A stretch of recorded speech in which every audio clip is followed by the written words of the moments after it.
Good afternoon. Today we are talking all things early childhood.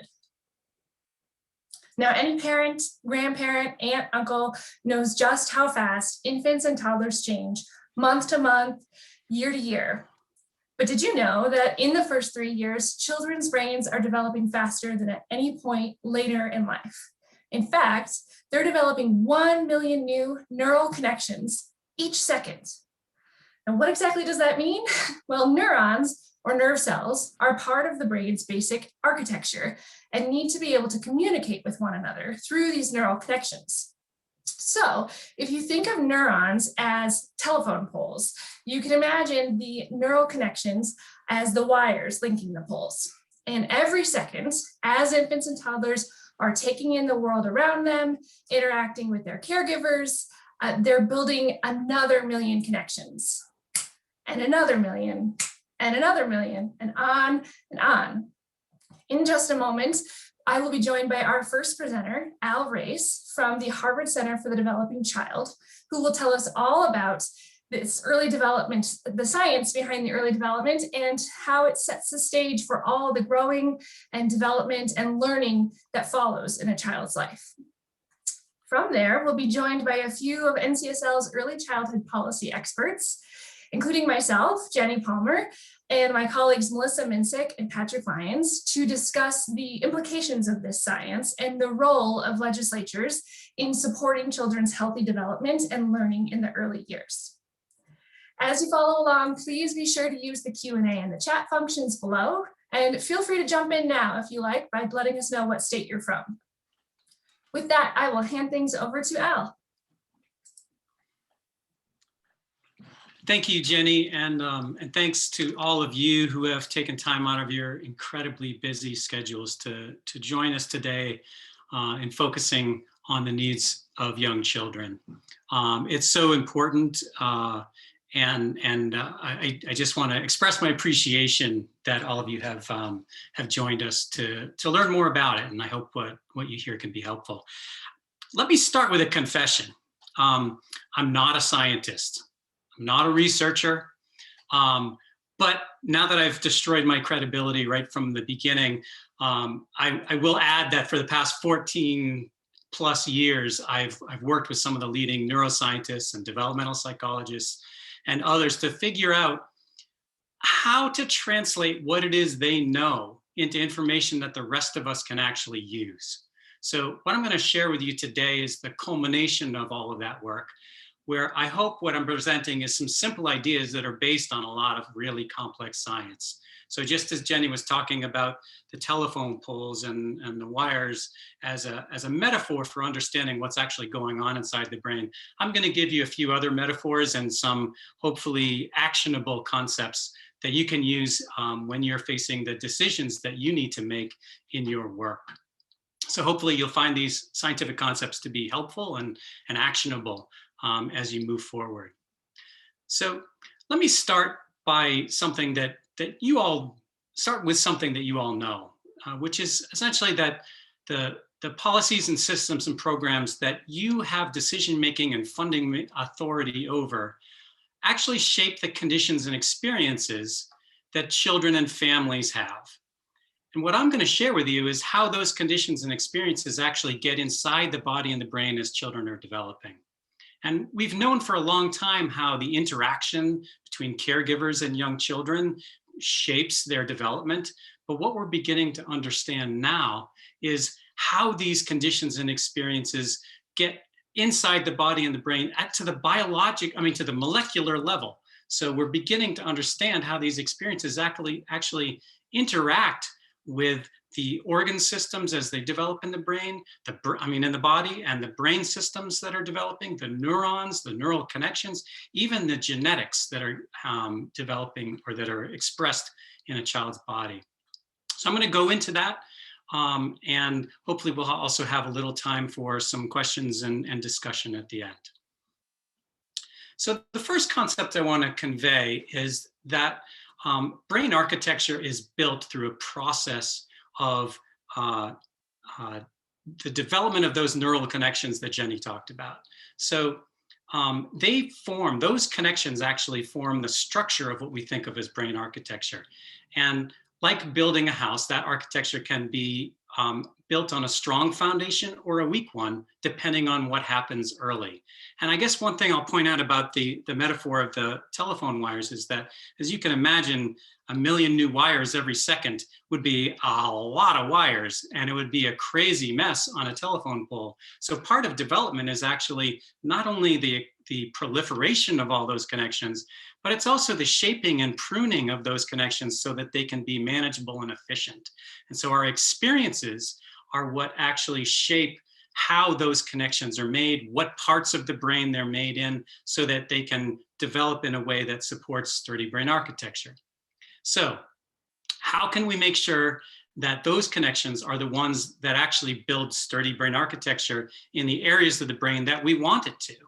So interaction with adults is the most important active ingredient that shapes those connections. This responsive interaction that we call serve and return, the back and forth, as scientists call it, kind of contingent reciprocity, but that's a mouthful. So we talk about it as serve and return. It's like a tennis game, the back and forth responsiveness between an adult and a child. That forms those neural connections in exactly the places where we want them to form in certain parts of the brain. Now, this is also a double-edged sword because the baby's brain is primed to expect this kind of responsiveness. And if they don't get it regularly, that can trigger the stress response. That is a sign that something is wrong. Something is not happening that should be happening. So it sends cortisol and other hormones streaming through the brain, and that can disrupt the formation of circuits in certain parts of the brain, while other areas, like those that manage fear, for example, get all of the energy that should be used for building circuits in, say, the planning or higher level reasoning areas of the brain, right? So it diverts energy away from those important areas of the brain and overdevelops the ones that are related to fear or anxiety or, say, impulsive responses. So that's why having the appropriate kind of responsive relationships very, very early on is so important. Now, I'm going to give you an example of serve and return interaction as the foundation for literacy skills. As I described it before, it's just this back and forth. And this kind of interaction is helpful for all sorts of developing areas of the brain and the body. But this one example has to do specifically with literacy skills. So even in infancy, before babies can understand words, the cooing, the baby sounds back and forth with a caregiver that they love and appreciate, that builds a sense that these sounds that they're hearing are important and that they have meaning, and that they bring joy to the person that is most important to them in their lives. Begins to lay that foundation. And then soon over time, they begin to associate those sounds with objects or with feelings or with people or with things they see, with colors. And over time, with support from adults, they can begin to understand that those same correlations between sounds and objects and feelings are also represented by marks on a page. And that is the foundation for being able to then decipher those marks on the page themselves, and with more support from caregivers and teachers to be able to make those marks on a page themselves. So this is why, if we're interested in third grade reading scores, we should be starting much earlier than kindergarten, even earlier than pre-kindergarten. We should be starting with serve and return interaction in infancy because it lays that foundation. Every stage that you see here on this slide builds on the stage that came before it. So it's not just the brain that's affected by early experiences. The brain is connected to all the other systems in the body. And all of these systems interact throughout the developmental period in response to the experiences that the child is having in the environment. So let's use a scary or threatening experience as an example. But keep in mind that any experience will activate all of these, the brain and all of these other systems. It just depends on the kind of response, right? So in the case of a stressor in the environment, it activates the stress response, what we know as the fight or flight response. It's necessary for survival. If there's a threat, we need to be able to respond quickly in order to survive. So that's a good thing. What happens is the brain recognizes the stressor, and then it activates all of these other systems. The heart and cardiovascular system is pumping blood to distribute oxygen and glucose. The gut and metabolic system are turning food into energy. The neuroendocrine system is maintaining this important hormonal balance that we need to be able to thrive. The immune system is activated to defend against potential infection or heal injuries. All of these things are activated, and it's like a team of highly skilled athletes jumping into action, reading each other and responding to each other, all with a common goal. And in this case, the goal is protecting the body from whatever may be perceived as a threat. So that's good. But all of these biological responses were designed to kick in for short-term threats. They were not designed to stay on chronically. And when they do, there's a wear and tear effect. So if you think of it like a car engine, it's important to be able to rev that engine to pass a truck on a highway. That's good. But if you put that car in a driveway and rev that engine for hours or days or weeks or months on end without a break, that engine is going to wear out. And that same kind of wear and tear effect can take place on our body and our brains, particularly when they're early in development. And that explains why early adversity is related to the increased risk of asthma, heart disease, diabetes, obesity, depression, autoimmune diseases, even dementia, and certain kinds of cancer are on that same list. They're all related to the experiences of early adversity. And this understanding how all these systems work together can help explain that correlation to greater risk for all of these conditions. And that's why it's so important for us to support families that have young children, because it's as much about building a strong foundation for lifelong health as it is about early learning, social emotional development, and school readiness. It's all connected. The second important point I want to make that comes from studies of how early experiences affect health is this one: that experiences during the prenatal period and the first couple of years after birth may affect adult health even more than they affect school achievement. So that means services for 3 and 4-year-olds are important, but they're not nearly early enough to have the greatest impact. And that's particularly true for health. So I'll give you a couple examples of these studies. There have been multiple studies of women who were pregnant during times of famine, such as there was a Dutch famine during World War II. And they also studied their babies across decades. And what they found was there was a connection between women who were pregnant during a famine, and once after their babies were born, 10, 20, 30, 40 years later, there are higher rates of obesity, higher rates of insulin resistance, higher rates of diabetes in the offspring than in children who were born in the same area a year or two earlier. So in other words, poor nutrition in pregnancy had multiple impacts on child health outcomes years later. And there's also extensive evidence that disturbances in a pregnant woman's metabolic system can affect the fetus in such a way that will have greater risk for developing type 2 diabetes and excess body fat later in life.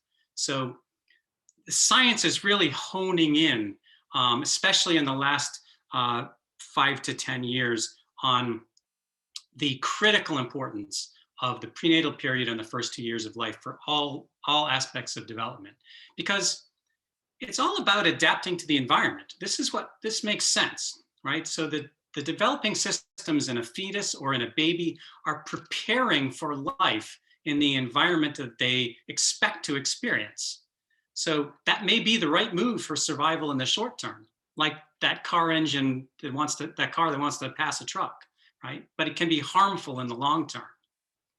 So this explains why it's important for us to think about the early years as a way of improving lifelong health. So in other words, to improve lifelong health, it's just as important to reduce stress for pregnant mothers and families with infants and toddlers as it is to encourage better lifestyle choices in adulthood. It's not to diminish the importance of those lifestyle choices, but it can be just as important to prevent those conditions as to address them after they've started to occur. How important? Well, let's take a look at the economic argument. So what you see on this graph here is 3 of the 5 most costly adult diseases, and they all happen to be associated with early life adversity.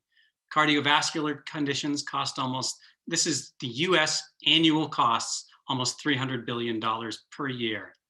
Diabetes costs us $237 billion every year.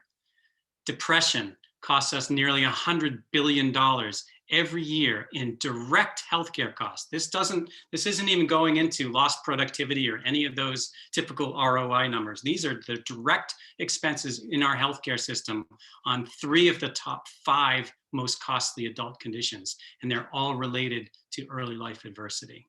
So think about what we could do, what we could save if we could prevent even a fraction of these conditions from happening by addressing early life hardship. So reducing hardships and adverse experiences faced by families and pregnant women is a promising pathway to enormous savings in healthcare costs. So I've talked a lot about the costs. Let's talk about the flip side now. Let's talk about resilience, the ability to thrive despite facing difficult circumstances.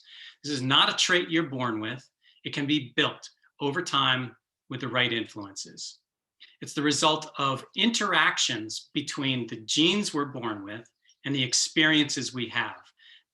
I want to restate that. Even the genes we are born with can be shaped and changed, or the expression of those genes can be changed by the experiences that we have. So that's why, we can't change the genetics that children have, but we can shape how those genes are expressed by providing them with the right experiences. So resilience, we kind of think of it like this scale that you see here, where if you have good positive experiences on the one side, it's going to tip that scale toward positive outcomes. And if you have negative experiences on the other side, it's going to tip that scale toward negative outcomes. We all have negative experiences, but this is where we can think about the kinds of things that we could put on that positive side that would tip the scale toward positive outcomes. They include things like those responsive relationships that I described earlier, but also supportive services in the community. Giving children a sense of mastery, giving adults a sense of mastery. And of course, faith and cultural traditions are a proven source of resilience within communities and individuals. Now, it's not just about simply piling good stuff on one side, because there's this thing in the middle of any scale called a fulcrum, right? And if you remember high school physics, the fulcrum you can slide it back and forth, and it makes it easier or harder to tip the scale in one direction or the other. So if you think about that fulcrum as the genetic predispositions that we're born with, and remember that those predispositions can actually be shaped by prenatal experiences, but we're still born with a set of predispositions through our genetics. The important factor here is that those are not fixed. We can shift those predispositions over time, in part by the sheer number of positive experiences that children have, but also by giving people a toolkit of adaptive skills that they can use to plan, to set goals and achieve them, to come up with a plan B when plan A doesn't work. These are the skills that scientists call executive function and self-regulation. And if we can help people to develop and strengthen those skills over time, then that can actually shift the fulcrum and make it easier for that scale to tip toward the positive. And one other factor that is relevant here is that there are structural conditions that make it harder for some people to thrive than others. And so if we can address those structural conditions, then that's another way of moving the fulcrum for people. Now, of course, this past year has sure been a pileup of stressors for everybody, whether it's closed services or loved ones who contracted the coronavirus or lost their jobs because of it, or even lost loved ones. Racial injustice was exposed this year in a way that a few years have shown. All of these things are huge stressors for everyone, but particularly for some people, right? Some people are more affected than others by these problems of this past year. And so it's important to recognize that. And it's also important to recognize that there are 3 ways we can address this. We can remove some of those things from the negative side of the scale. We can pile some positive things on the positive side of the scale. And we can help people strengthen the skills that will help them to adapt and cope and overcome the hardships that they're facing. So have those solutions in mind as we head into this next section. And I'm going to wrap up in a few minutes. So right now we're at the part of what you can take home from all of this science. That was like your rapid course in neuroscience and developmental biology. I know the first time I heard it, my head was kind of spinning after all that. So let me try to sum up and leave you with some actionable principles. What we have here are 3 principles that we have drawn from all of that science and much more that we think can be used to design policies and programs that add the kinds of experiences that will tip the scale on the positive side and shift the fulcrum to build resilience. So these 3 things, building responsive relationships, reducing the sources of stress in people's lives, and strengthening the core skills that people have, are not just science. We think of them also as design principles. Now that's a term that comes from the tech world. These are things that businesses use to design their work, and they're sort of like they are the guiding star, if you will, for businesses. And in this case, you could use them as your guiding star for policies and program decisions, right? You can keep coming back to these and say, what are these things doing to build responsive relationships, to reduce sources of stress, to strengthen core skills? If you keep coming back and asking those kinds of questions, then you know that what you are doing is in alignment with what the science tells us children need to develop in a healthy way, to build that sturdy brain architecture, to help their bodies develop in a healthy way. And these principles apply not only to what children need, but also to what adult caregivers need. Adults also need relationships. They also need to reduce the sources of stress in order to open up the bandwidth so that they can engage in responsive relationships with their kids. Having those skills are an effective way of creating the stable household and environment for kids, and creating time and bandwidth to be able to engage in some of the other activities that are important, right? So if we can do these 3 things, then in theory, children will develop in a healthy way and be ready for educational achievement. And adults will be able to engage in the kind of responsive caregiving that's necessary and be able to provide the economic stability that their families need. So what might that look like in practice in the kinds of policy decisions that you have to make? Well, you're the policy experts, not me. But I'm going to try to sort of prime the pump a little bit and give you a few examples that we've heard from a series of workshops that we designed for policymakers and system leaders called Science by Design workshops. These are not the only ideas that we've heard, and they may not be the right ones for you, but hopefully they're examples of what other policy folks have thought about to be better aligned with these principles. So let's start with relationships. We want to avoid disrupting relationships, and that means in the home, but it also means in the programs where kids are found, whether it's childcare or preschool or any other program where you can find kids. So avoiding kids cycling in and out of those programs, whether it's because they've lost a childcare subsidy or there's housing instability or there's involvement in the child welfare system. Having stability in the programs that kids are in allows them to maintain those responsive relationships with professional caregivers. Another way we can disrupt relationships is through turnover. So the degree to which we can reduce turnover in childcare and human service positions, whether it's through adequate compensation or professional development or benefits, or even just respect.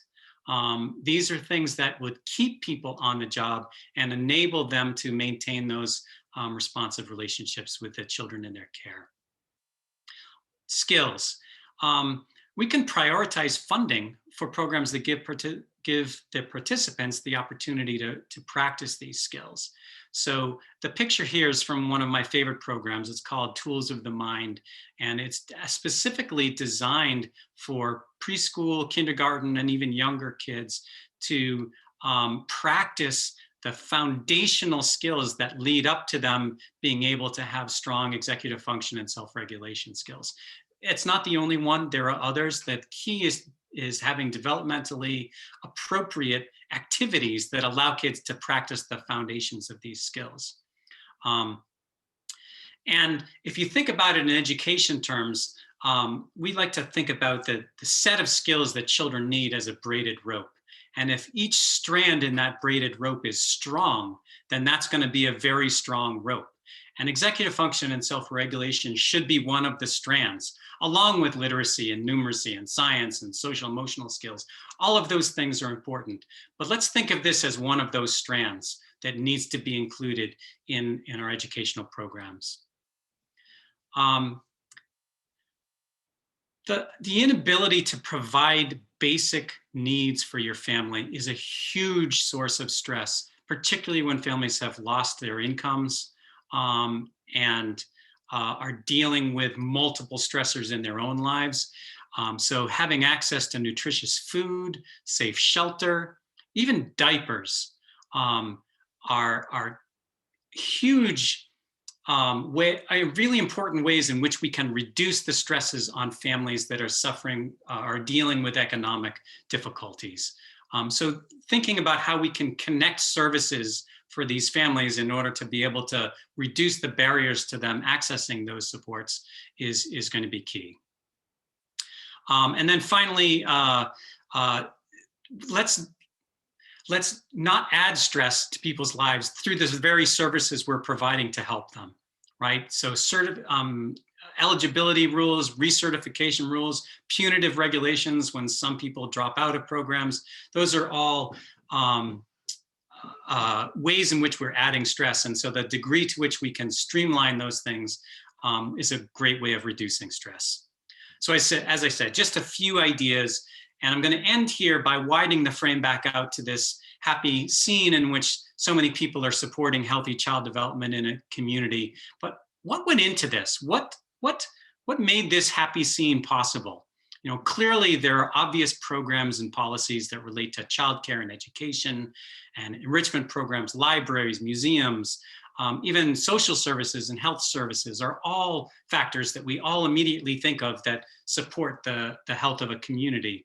But even policies like economic development and zoning and criminal justice and having access to open green spaces, less pollution, more nutritious foods, public transportation, all of these things are not just supporting individuals, They're supporting families and the children's brains and bodies that are developing within those families. So policymakers working in all of these areas are, whether you know it or not, affecting both the health and learning of the children in your communities. So that was a lot, but I'm going to stop there. And if you are interested in diving deeper into the science, there's a lot more on our website, including this working paper, which I think there's a link to it in your resources. I think at this point, I'm going to stop sharing my screen and hand it over. There's a question here that I'm going to answer while we're doing that. Thanks, Al. I'll read that out for you. So I think you got to this when you were talking a little bit about basic needs and stress and how those systems support families. But if there's anything else you want to add related to how poverty affects family well-being. Sure.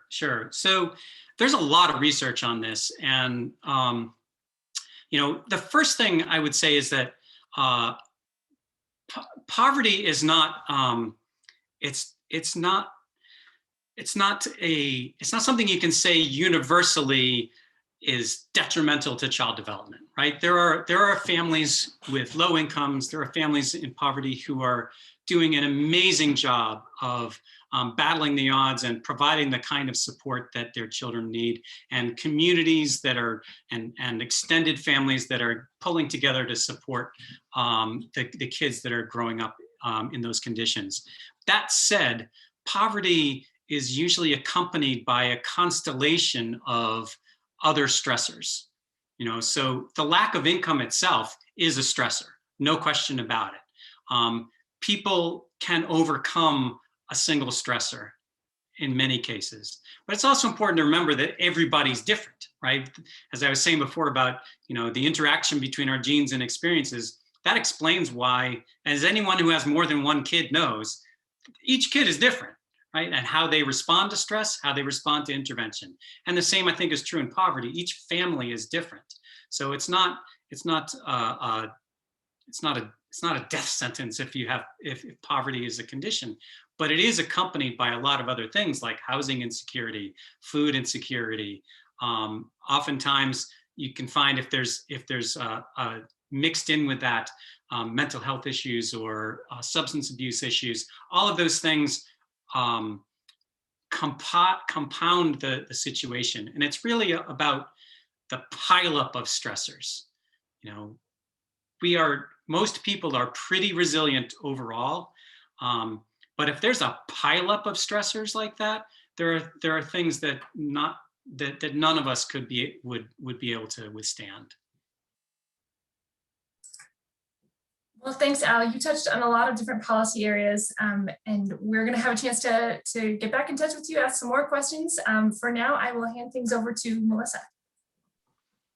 Great. Thank you so much, Al. That was so interesting. It's always good to hear from you in the Harvard Center. Thank you so much for all that information. So as Jenny mentioned previously, I'm going to start by talking a little bit about early childhood, mental health, and some of those supports. She will later join us to talk about childcare. And then finally, Patrick Lyons, our colleague from the education team, will talk about the transition to kindergarten. So first, let's dive into what it looks like when we talk about early childhood mental health and supporting caregivers.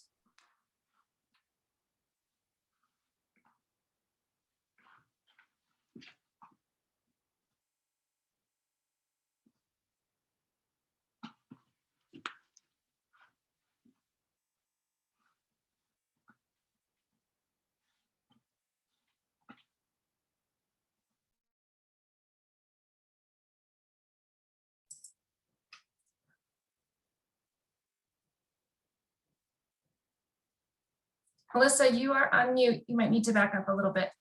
Thank you.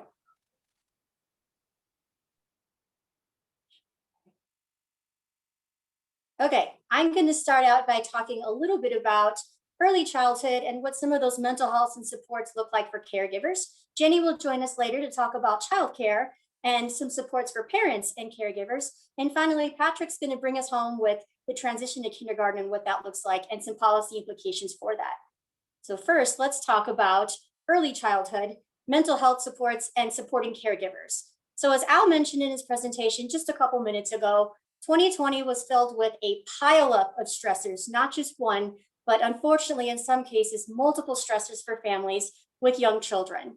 So what came out of that, one thing that came out of that is the RAPID program. What I mean by that is the Rapid Assessment of Pandemic Impact on Development, Early Childhood, or RAPID EC, as I have referenced down there in the bottom right of my slide. And for that project, researchers from the University of Oregon have been surveying families across the country weekly, on a weekly basis, up through the end of 2020, beginning right when the pandemic hit in the beginning of April, and looking at what does the pandemic look like for families with at least one child from the ages of birth to 5. So we've gotten a lot of really great information from that. And from their research so far, he's got a representative sample of now including an entire database of over 9,000 nationally representative families across the country. So what some of that research tells us from last summer is that 42% of households are having a difficult time meeting some of those basic needs that Al mentioned that could cause some stress. So that's things like paying rent, paying for food, potentially paying for utilities. And that's led to a lot of stress, depression, loneliness, all those negative feelings in parents that's adding to all of these stresses and everything that's going on. So in addition to that, something else that Al mentioned is that some people may have lost their childcare. From those reports from the Rapid Assessment Program, we know that 47% of parents that have been responding to their surveys have reported that they may not even be able to return to their regular jobs because they've lost childcare. And we're going to hear a lot more about childcare shortly when Jenny takes over, as I mentioned. But also looking at this, parents are losing their jobs, they don't have appropriate childcare, and they might not need it right now or be able to afford it because of the job loss. What all of that means is that families are spending a lot more time together at home right now, which unfortunately is also adding to the stress. So what we've learned from that is that almost 60% of families that have responded to these surveys reported increased family conflict, and over half of them have also reported increased parent-child conflict, which if we think about it is at some point very likely to inevitably disrupt those give and take responsive relationships that Al mentioned earlier that help foster child development. And unfortunately, that's also what the data are showing from the RAPID program. And 52% of children whose parents reported facing one of those hardships is experiencing some sort of emotional distress. So what do we really mean by emotional distress in children? What do we mean? What do I mean when I say early childhood mental health issues? It could be any of these things that you see here: depression, attention deficit hyperactivity disorder, oppositional conduct disorder, anxiety, anything that you see here on the screen. And so how prevalent is this? What does this really mean? We know that these things happen, but how often are they happening? Well, according to the Centers for Disease Control, even as late as last summer, 1 in 6 children between the ages of 2 and 8 have been diagnosed with some developmental or mental disorder, like one of these that you see here, and specifically anxiety and depression are 2 of the most popular that seem to be popping up a lot with young children. So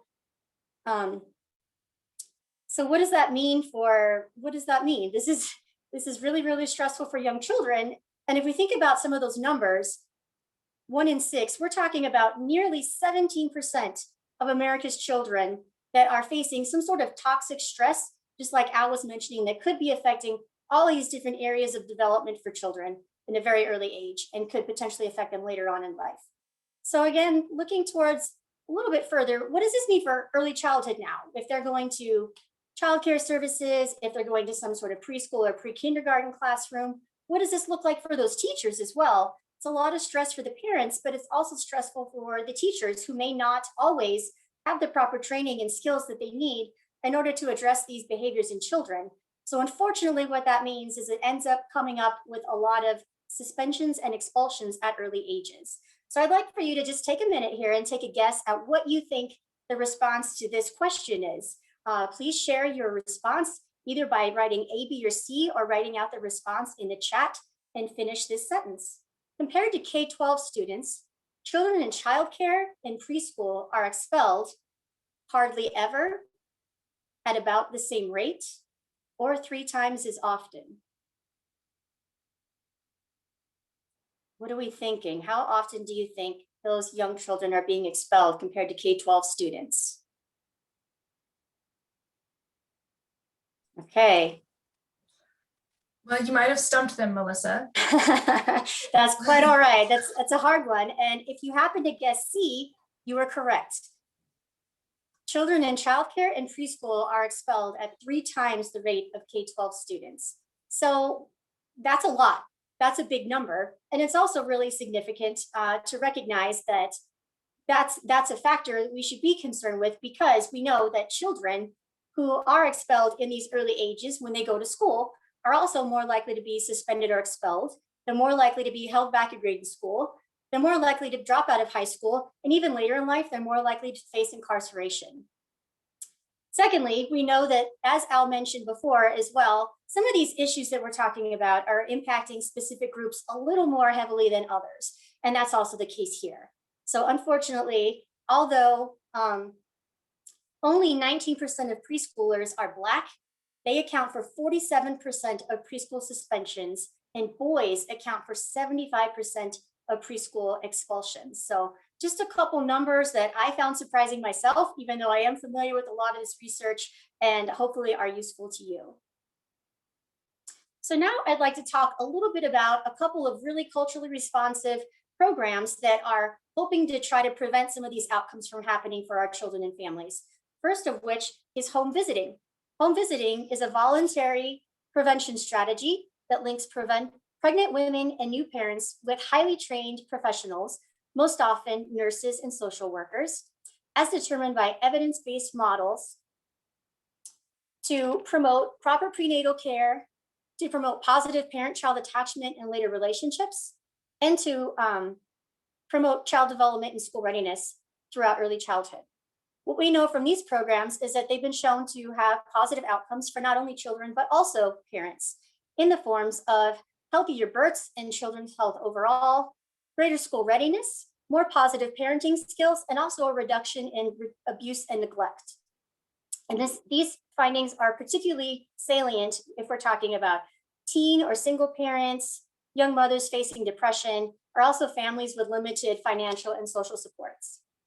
Secondly, we have mental health consultation, also known as infant and early child mental health consultation, which links licensed mental health professionals with early childhood educators and parents to distinguish what we would determine age appropriate versus more concerning behaviors such as aggression or withdrawal, and also teach ways to anticipate some of these unwanted behaviors and to intervene before they occur, as well as help early childhood providers support nurturing classroom environments for young children to develop and to grow, and also recognize if specific students might be needing additional supports. So unfortunately, as you can imagine, COVID has impacted both of these services. And what we're finding is that a lot of these services have moved to telehealth models, which have both pros and cons. So one pro has certainly been that it's been a lot easier to reach rural areas where providers have had to drive long distances previously to interact face-to-face. It's been a lot easier to reach those families with telehealth. Unfortunately, telehealth systems also mean that it can be a little bit harder for those providers to recognize instances of abuse or partner neglect. So now let's take a quick look at some recent legislation that's come up that's supporting both of these initiatives. So first, if we're talking about home visiting, we've seen some legislation that looks at universal programs as well as funding those programs. So Oregon's Senate Bill 526 that was passed and enacted in 2019 is one such piece of legislation that's created a statewide universal home visiting program. So far in 2021, we've seen legislation come from Pennsylvania, Texas, and Vermont that also aims to establish statewide home visiting programs. As far as funding goes, the largest source of federal funding that you're probably going to hear a lot about comes from the Maternal, Infant, and Early Childhood Home Visiting Program funds, also known as McV program, as well as some Medicaid and some temporary assistance for needy families, or TANF dollars. And that's at the federal level. We're also looking at things at the state level, such as tobacco funds and other state funds.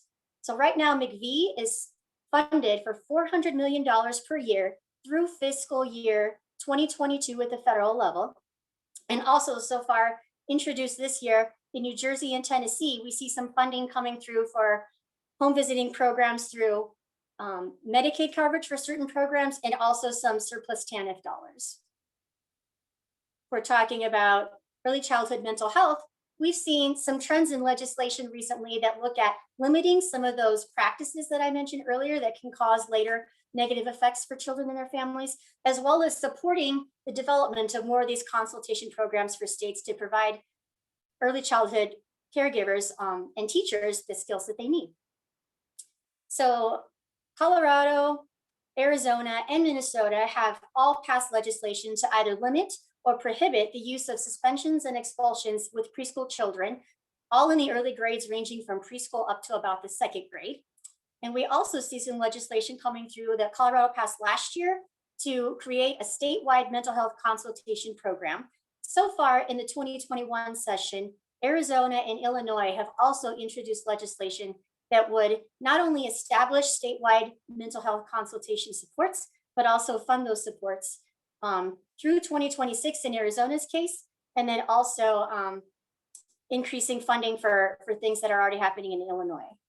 And that's pretty much what I've got for legislation for both of those pieces.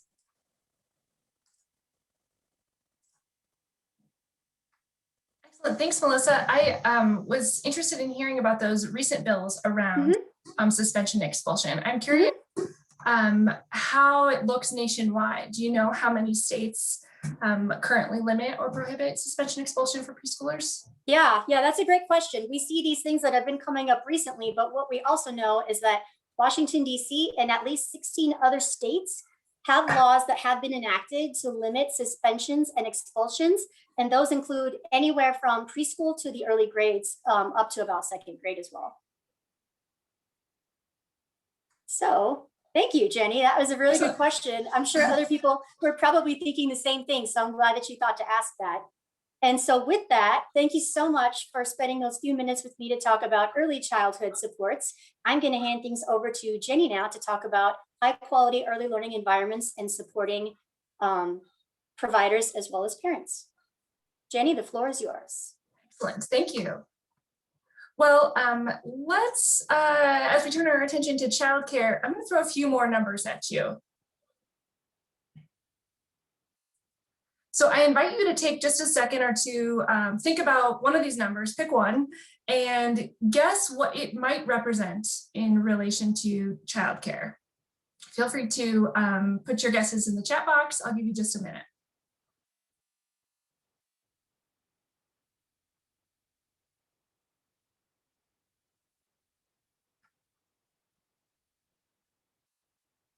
All right, we'll keep things moving here. So if you chose the first number at the top, 60%, this number here represents the percentage of the nation's children under the age of 5 who are cared for on a regular basis by someone other than a parent each week, typically while their parent is working. Now, what this tells us, the takeaway here is that most parents rely on childcare to work. And when they can't access childcare, they might miss work, they might reduce their hours, they might leave the workforce altogether. This typically affects mothers more than fathers, and certainly has implications for employers and states' revenues, and might underscore all the headlines you've seen around why childcare is such an essential part of states' current economic recovery efforts. 7 million, I see we've got a guess for if that's the number of kids in childcare. Well, actually, there's approximately 12 million young children under the age of 6 in care around the country, and 7 million of them, or over half, are in home-based care. And this is important to keep in mind because in a minute, when we get into the challenges faced by the early childhood workforce, the conversation, the policy conversation especially, really tends to focus on center-based care. So we want to keep in mind that home-based care is really over half the pie, so to speak. It's also the option chosen most often by some families, like those living in rural communities, those with infants and toddlers, families who work non-traditional hours, and families for whom English is not their first language. It's also worth noting that home-based care has been on the decline steadily for the last decade. That next number up there, 1 in 6, or numbers 1 in 6. So even if you know nothing about childcare, you probably know that it's costly. And that in many states, the average of cost of care for just one child can be more than housing or in-state college tuition. Now, the Child Care Development Fund is the largest federal funding stream that states use to support low-income families' access to high-quality care. But research shows it really meets the need of only 1 in 6 eligible children. And that number is pre-COVID. We know there's more, with the stimulus money coming, that states are able to serve more families and expand eligibility. So we will get into that. And last but not least, less than $12 an hour. I see we had at least one right guess there. That is the average hourly wage for a child care professional. Typically, pre-kindergarten teachers in public schools earn the highest. And then at the other end of the spectrum are infant and toddler educators earning the least amount, even when they have the same qualifications as those teachers teaching or working with older kids. And we also know that there's a pay penalty for women of color in this field, who make up about 40% of the workforce. So what do all these numbers tell us? Well, they begin to paint a picture of a childcare system, even before COVID, that really is not meeting the needs of parents or the early care and education workforce. And in many ways, the foundation was already cracked. So let's start first by considering these challenges from the perspective of parents. By some estimates, over half of families with young children in the US live in what is called a childcare desert, meaning that there are more children than there are licensed childcare spots. As I mentioned, this shortage in supply disproportionately affects certain populations. For example, Latino families are more likely to live in neighborhoods with an undersupply of licensed care. Of course, finding care is just one piece of the puzzle. Families have a lot to consider when selecting care, including location and convenience. Is it in my neighborhood? Is it on my way to work? But also, and this is a big one, can I afford it? And if not, can I get support? As I said, for many families, the answer to this is no. We can think back to Al's presentation and what this might mean for families' well-being overall. Other important considerations are, do I trust that my child will be safe and well taken care of? What are the qualifications of the caregivers and educators that I've chosen? And also, how will my child's caregiver engage with me as the parent? Do they share my language and culture? Will they be a partner in supporting my child's development? Will they help identify any developmental concerns? And so on. So how do parents go about finding the answers to these questions when searching for care? Well, states have invested and implemented a whole host of policies and systems to help improve quality and support family engagement and choice in early care and education, but they're not maybe always well understood or easily accessed by parents. And really, many families don't have the luxury of taking those last two items into consideration if the first two, access and affordability, aren't met to begin with. So then we need to ask ourselves, when families are priced out of high quality care or simply don't have access to it, what kind of care are they relying on for their children?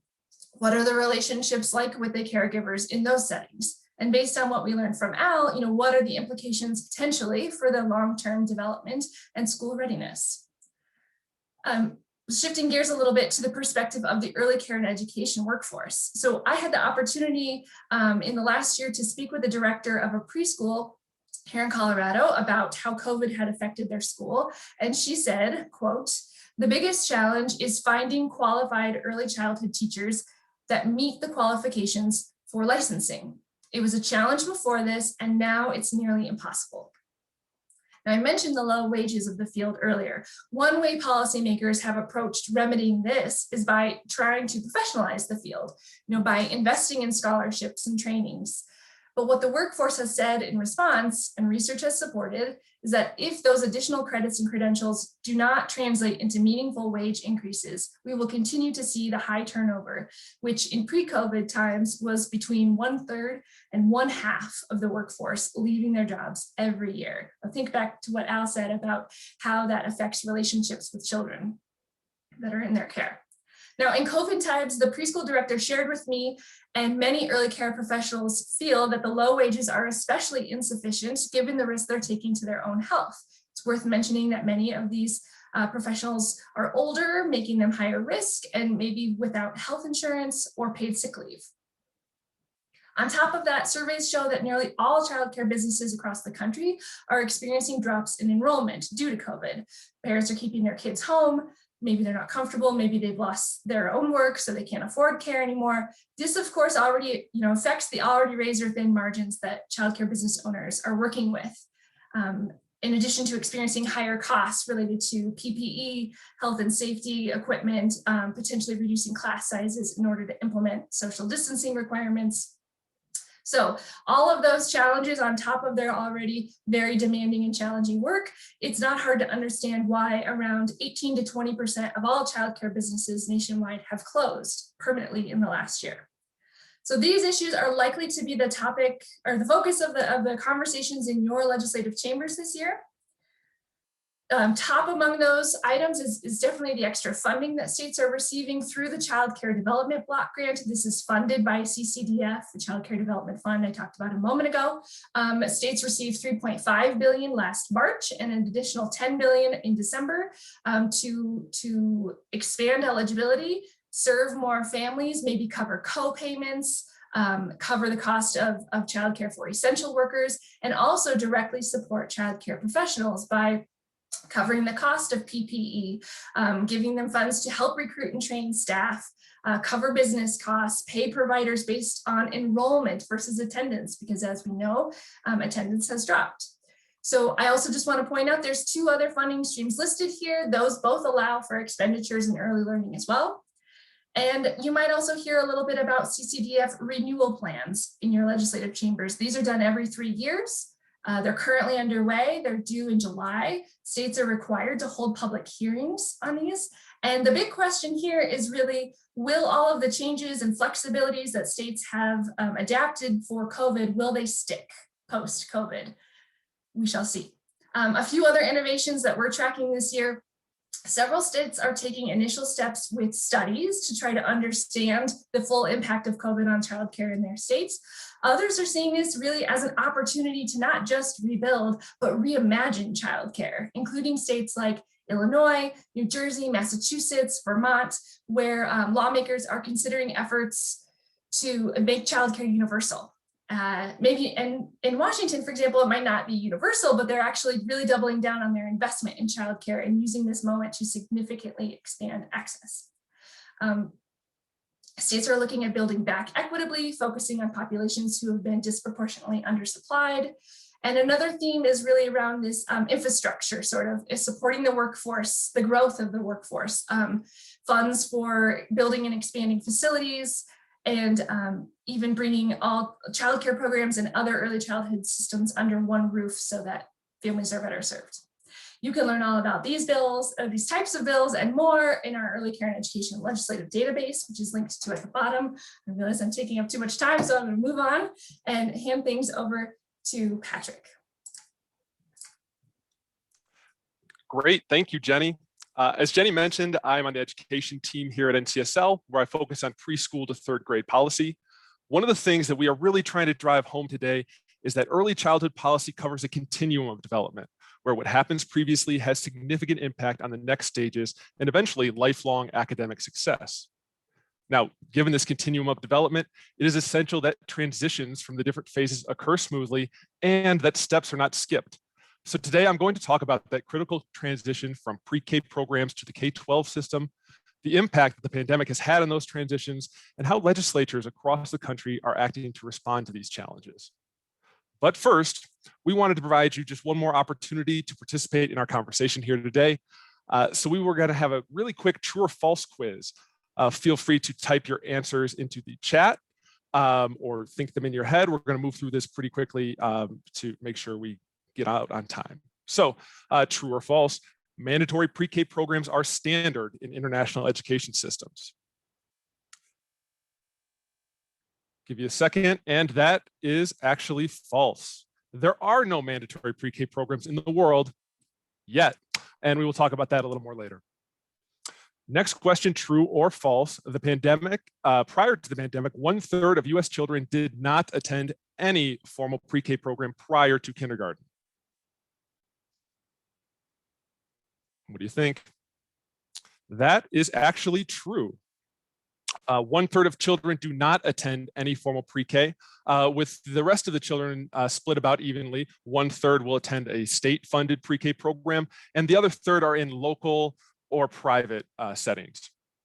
Last question here. Hope you're keeping score at home. True or false? Across the country, 6 years old is the standard age of compulsory education. You must be in school by age 6. Is that true or false? Well, that is actually false. There is no standard of compulsory age. It ranges across the states. While 6 is the most frequent, 12 states don't have a compulsory start age until age 7. And in the state of Washington, you don't have to go to school till you're 8 years old. Well, thank you for that. Hopefully it was fun. You learned some new facts. Now we're going to transition back to those kindergarten transitions. So like all things, the pandemic significantly impacted the early learning world. This past fall, 3 times more families chose to delay kindergarten entry for a number of reasons, including the difficulty in navigating young children through online learning, or simply because their local pre-K option remained in person while the K-12 school was doing an online or hybrid model. Now, according to studies from the University of Oregon, this is actually the same study that Melissa was mentioning, families that were temporarily out of work or furloughed or unemployed, laid off, those were more likely to wait to enroll their children. In part, this makes sense. There is potentially a parent or guardian there to watch the child. But as Melissa and Al were really driving home, these economic struggles are examples of those stressors that can cause direct and indirect social emotional trauma for kids. And without being in school, they are without those formal supports that happen in the K-12 system, but also without those informal supports of just being around their peers and being in a nurturing environment like that. Not to say home's not nurturing, but family stress can trickle down to children. Additionally, we are seeing a difference in the willingness to return to in-person instruction along racial lines. In particular, Black families were 19% less likely to opt for in-person instruction when given the option, and Latino families were 8% less likely. Now, in the studies on this, it is linked to general distrust of the system, distrust of the safety protocols that are put in place, built on obvious generations of mistreatment and mistrust. And also because the COVID-19 virus has disproportionately impacted Black Americans, making a return to schools more dangerous for those families if the virus should follow the student home. However, eventually these missing kindergartners will enter school when they reach the mandatory age, but many will be placed directly into first grade classrooms, as only 19 states and the District of Columbia require kindergarten attendance. So when they show up for school, the schools that don't require kindergarten will look at their age and place them based on that, and many of those students will be in first grade. Now, if you haven't been in a kindergarten classroom recently, maybe it's been a few decades for you, you may not understand why missing kindergarten is so problematic. But in speaking with veteran kindergarten teachers, they say that more class time is spent on formal curriculum than in the past, leaving less time for teaching kids how to act and thrive as part of a classroom community. And there's even less time for that social skill building work in the first grade curriculum, meaning kids who miss kindergarten are both academically and socially emotionally behind their peers. So what does that mean for the impact as we come into next year, assuming that we are moving back into an in-person situation? Well, first, a student missing kindergarten or even pre-K entering a first grade classroom will put significantly more pressure on those first grade teachers to manage classrooms with extremely different educational backgrounds amongst their students. More resources will be required to establish school routine, develop social emotional skills, and fast track instruction of academic content to help kids catch up who missed out on those prior years. Secondly, kindergarten, particularly full-day kindergarten, has been shown to be effective at closing early achievement gaps. So in missing that year, children who are already behind risk falling further behind, or in another way to put it, they miss that chance to catch up. Lastly, there may be a financial impact to some schools because funding is often based on prior year enrollment. So a missing cohort of kindergartners will mean there's less resources at a time when schools need every resource they can get their hands on. So now I want to talk a bit about how legislatures are responding to these challenges with policy. The legislation that we are highlighting is built into 3 general categories.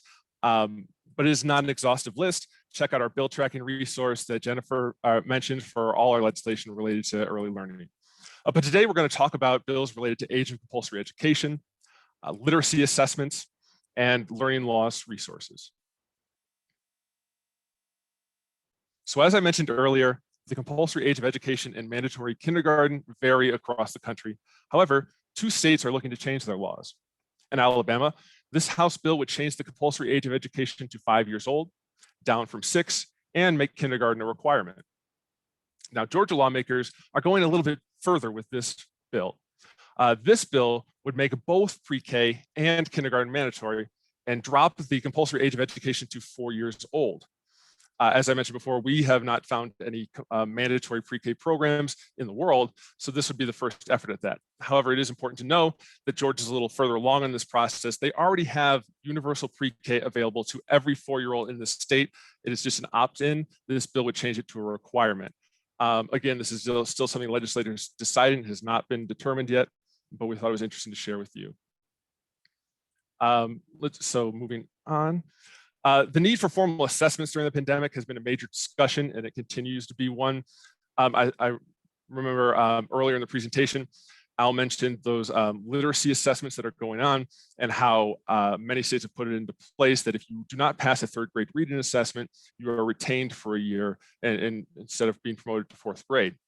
Now, these bills are trying to address the disjointed education that students have had over the past years and trying to avoid those punitive measures that we were talking about and making sure that they are continuing to move forward. So in the Alabama bill, it actually postpones the implementation of this bill until next year's kindergartners would be the first ones to go through it when they reach 3rd grade. And now this Mississippi bill, it did not pass, but the idea here was to continue with the assessment. They still want to know where students are with their literacy. But if the student doesn't pass, they are granted extra resources to help them catch up, but they are still promoted on to the next grade.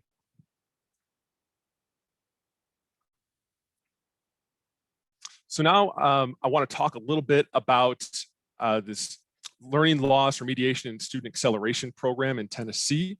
This is just one example, and it's been enacted, so I chose to focus on here. But there are bills in Michigan, New Jersey, Indiana, and Minnesota, all that have somewhat similar intents.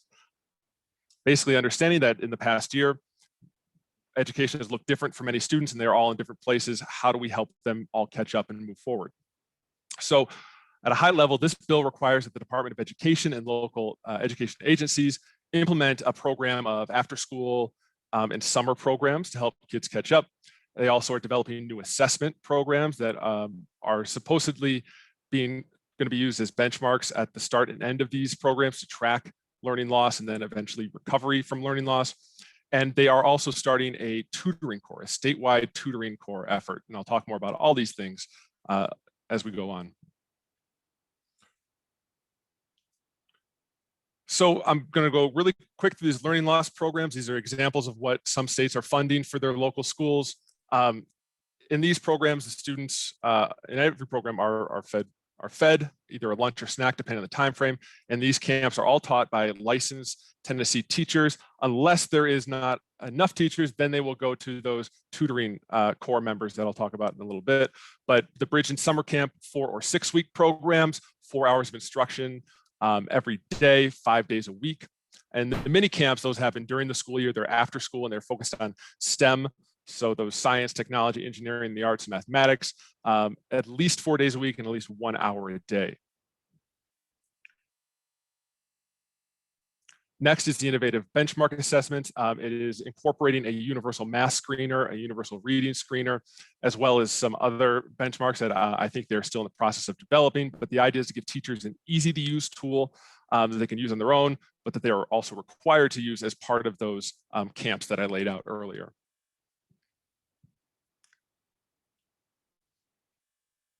And lastly, I want to talk a little bit about this Tennessee Accelerating Literacy and Learning Corps project. So this is an understanding that is going to be an all hands on deck effort to get kids caught up.